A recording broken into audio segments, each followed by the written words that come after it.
તો good morning મારા કલેજાઓ, કેમ છો બધા મજામાં? આપણા બીજા બ્લોગમાં બધાનું હાર્દિક સ્વાગત છે. જોઈ શકો છો અટાણે હું બાલ્કની ઊભો છું. આપણી બાલ્કનીનું જોઈ શકો છો આ રીતનું વ્યૂ છે. અટાણે જોઈ શકો છો હું બાલ્કની ઊભો છું. અંજલુબેન ને બધા અટાણે સવારમાં નાસ્તો બધે બનાવે છે. જોઈ શકો છો અટાણે આપણે આજ ધૂળેટીનો દિવસ છે. જોઈ શકો છો આજ મારી બેન ને દીગડું બેન ને બધા ચા પાણી પીએ છે. તો હું પણ નાસ્તો કરવા બેસી ગયો. સવારમાં જોઈ શકો છો આપણે નાસ્તો કરવા મળ્યા છે. અટાણે સવારમાં મારી બેન પૂરીઓ તળે. જોઈ શકો છો આપણે ચા પાણી પીએ છીએ અટાણે. તો બ્લોગમાં કન્ટિન્યુ બને રહેજો. આજની આપણી આખો દિવસની કેવી જર્ની રહી હું તમને બતાવવાની કોશિશ કરી. અટાણે હું જાઉં છું કારખાના તરફ. કારખાને તો રજા છે, તોય છતાંય ઘરે કંઈ મજા આવતી નથી, કારખાના તરફ જાઉં. તો ફાઇનલી મિત્રો આપણે અટાણે કારખાને આવી ગયા. સવારના 7:30 વાગી ગયા. જોઈ શકો છો જ્યારે અટાણે કારખાને કોઈ આવ્યું નથી. હું એક જ આવી કરીને બેઠો, કારણ કે રજા છે એટલે કોઈ કારીગર તો આવે એમ નથી.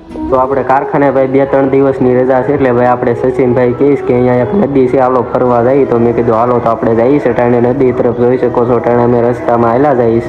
ફાઇનલી મિત્રો અટાણે અમે નીકળી ગયા તાપી નદી જવા માટે ફરવા. જોઈ શકો છો અટાણે અમે સચિનભાઈ ભાઈ વચમાં હાલ્યા જઈએ રસ્તામાં. તો આપણા બ્લોગમાં કન્ટિન્યુ. તો ફાઇનલી મિત્રો અમે નદી તરફ જવા માટે નીકળી ગયા. જોઈ શકો છો અટાણે અમે સચિનભાઈ બી વચમાં હાલ્યા જઈએ રસ્તામાં. ભાઈ અહીંયાથી 5 કિલોમીટર થાય ભાઈ, હાલી કરીને જવું પડશે પણ રખડવા.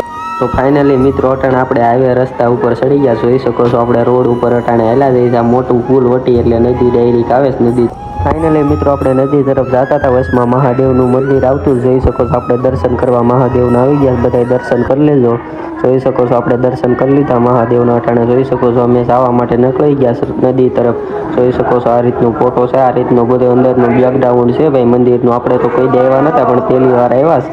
જોઈ શકો છો આ રીતનું બધું છે લોકેશન. તો ફાઇનલી મિત્રો આપણે નદી આવી ગયા. જોઈ શકો છો આ બધા અહીંયા છે ને ભાઈ, બધી પાર્ટી બેઠી, બધી પાર્ટી કરે છે એમાં સમજી. ફાઇનલી મિત્રો આપણને ખજૂરનું ઝાડ જોવા મળી ગયું. મને તો ખબર નથી પણ સચિનભાઈ. તો ફાઇનલી મિત્રો અટાણે અમે પુલ ઉપર બેઠા. જોઈ શકો છો આ પુલની ભાઈ મસ્ત મજાની હવા આવે છે નદીની. જોઈ શકો છો અટાણે અમે પુલ ઉપર બેઠા છે. અહીંયા બેહવાની કંઈક મજા જ અલગ છે. જોઈ શકો છો અટાણે અમે અહીંયા ફોટા પાડીશ ને અહીંયા બેઠા છે. તો બ્લોગમાં કન્ટિન્યુ બન્યા રહે. તો જોઈ શકો છો ભાઈ નદીનો નજારો આ રીતનો છે લોકેશન.